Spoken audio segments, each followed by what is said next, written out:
안녕하세요. 겉보기에는 아주 튼튼해 보이는 공정배관 시스템도요. 사실은 그 작은 연결부, 그러니까 소구경 연결부, SBC 때문에 예상치 못한 문제를 겪을 수가 있습니다. 네, 맞습니다. 오늘은 바로 이 작지만 아주 중요한 SBC의 피로 파손 가능성, LOF라고 하죠. 이걸 정량적으로 어떻게 평가하는지 좀 자세히 파헤쳐보겠습니다. 네. 오늘 저희가 주로 살펴볼 자료는 에너지연구소의 공정배관 진동 유발 피로 파손 방지 가이드라인이고요. 그 중에서도 기술 모듈 T3, TM03입니다. 아, T3요? 네.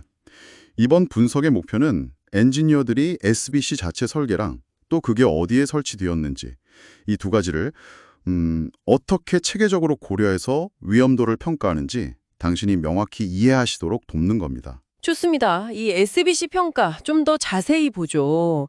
이게 작다고 무시할 게 아닌 게 자료에서도 피로 파손이 진짜 위험이라고 계속 얘기하더군요. 그렇죠. 근데 왜 굳이 이 작은 연결부에 대해서만 별도의 정량적 평가가 필요한 걸까요? 이게 왜 중요할까요, 당신에게? 바로 그 지점이 흥미로운 부분인데요. 주배관 자체는 진봉평가에서 비교적 괜찮은 점수, 예를 들어 LOF가 0.3 이상으로 중간 정도 나와도요. 네. 이 작은 SBC들은 진동에 훨씬 더 민감하게 반응하고 좀 다르게 거동하는 경우가 많아요. 아, 그렇군요. 그래서 이 가이드라인은 특별히 TM03 검토를 요구하는 거죠. 심지어 기존에 설치된 지지대, 그러니까 보강재가 있다면 그 효과도 검증해야 하고요. 아, 보강제가 있어도요, 그냥 달려있다고 안전한 게 아니군요. 네, 그렇죠. 그냥 있다고 되는 게 아니라는 뜻입니다. 말씀이시군요. 그럼 이 위험을 숫자로 어떻게 나타냅니까? 자료에서는 기하학적 LOF랑 위치 LOF 이렇게 두 단계로 접근한다고 하던데요. 맞습니다. 첫 번째가 기하학적 LOF, LOFGOM인데요. 이건 SBC 자체의 설계, 뭐랄까 내재된 취약성을 평가하는 겁니다. 내재된 취약성. 네, 쉽게 말해서 만듦새를 보는 거죠. 예를 들면 어떤 종류의 연결 피팅을 썼는지, 웰돌렛이냐, 세톤이냐 이런 거에 따라 가이드라인 플로우 차트 T3-2 보면 점수가 다르고요. 네네. 또 밸브처럼 연결부에 매달린 부가적인 질량이 얼마나 되는지, SBC 자체의 직경이나 길이는 어떤지, 그리고 중요하게는 연결되는 주 배관의 두께, 스케줄이라고 하죠. 아, 스케줄. 네, 그런 것들을 다 봅니다. 가이드라인은 이런 요소별로 점수와 기준을 다 제시하고요.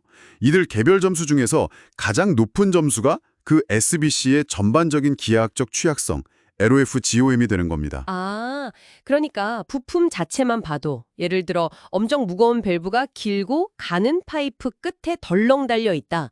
그럼 그 자체로 이미 높은 위험 점수를 받을 수도 있다는 거군요. 설계 자체의 약점 평가는 이해가 갑니다. 그렇죠. 하지만 같은 부품이라도 이게 어디에 붙어 있느냐가 또 중요할 거 아니에요.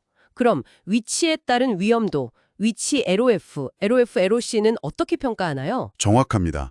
LOF, LOC는 SBC가 주 배관의 어느 지점에 설치되었는지를 따지는 건데요. 어느 지점. 네, 예를 들어 밸브나 밴드 같이 난류를 유발하는 설비 근처에 있는지, 혹은 상대적으로 얇은 두께, 그러니까 낮은 스케줄의 주 배관에 연결되어 있는지 이런 게 중요합니다. 플로우 차트 T3-9 같은 걸 제공하고요. 네. 여기서 특히 주목할 점이 하나 있는데요.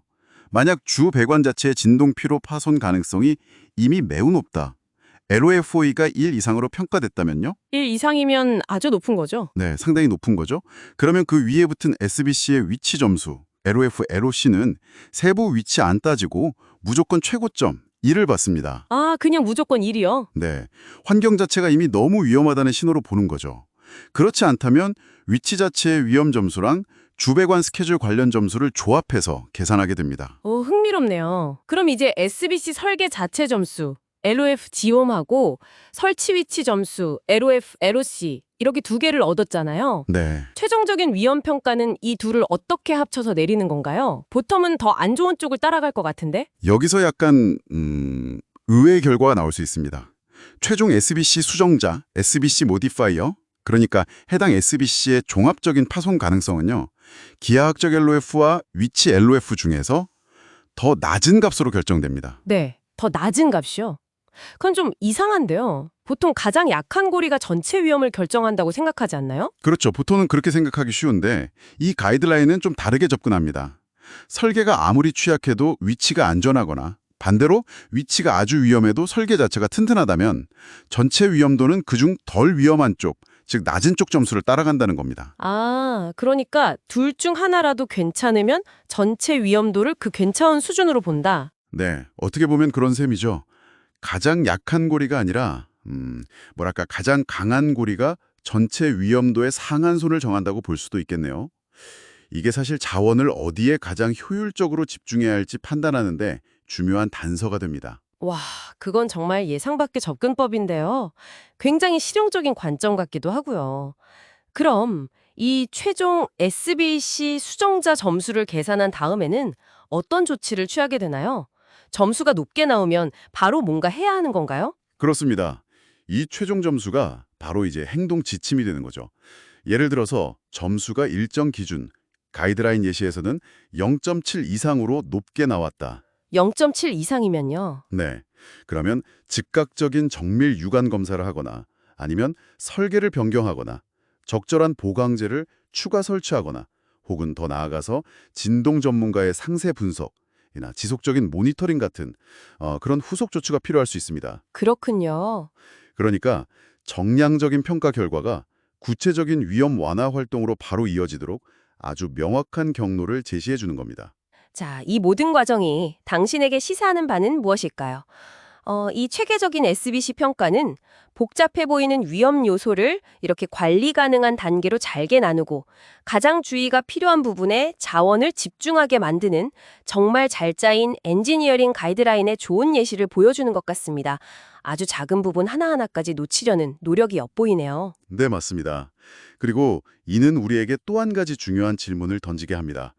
이 가이드라인은 우리가 흔히 보는 SBC 유형들, 뭐 캔틸레버형이니 연속형이니 하는 것들을 평가하는 방법을 아주 상세히 다루고 있거든요. 네. 하지만 만약 엔지니어들이 이 지침에 명시적으로 언급되지 않은 아주 새롭거나 굉장히 복잡한 형태의 연결부를 마주하게 된다면 그때는 어떻게 해야 할까요? 아, 그런 경우도 있겠군요. 그렇죠. 이는 잘 확립된 절차를 따르는 것과 또 새로운 상황에 대한 엔지니어의 어떤 경험적 판단 사이에서 끊임없이 균형을 찾아야 하는 현실을 보여주는 것 같습니다. 당신이라면 이런 상황에서 어떻게 접근하시겠습니까? 좀 생각해 볼 문제죠.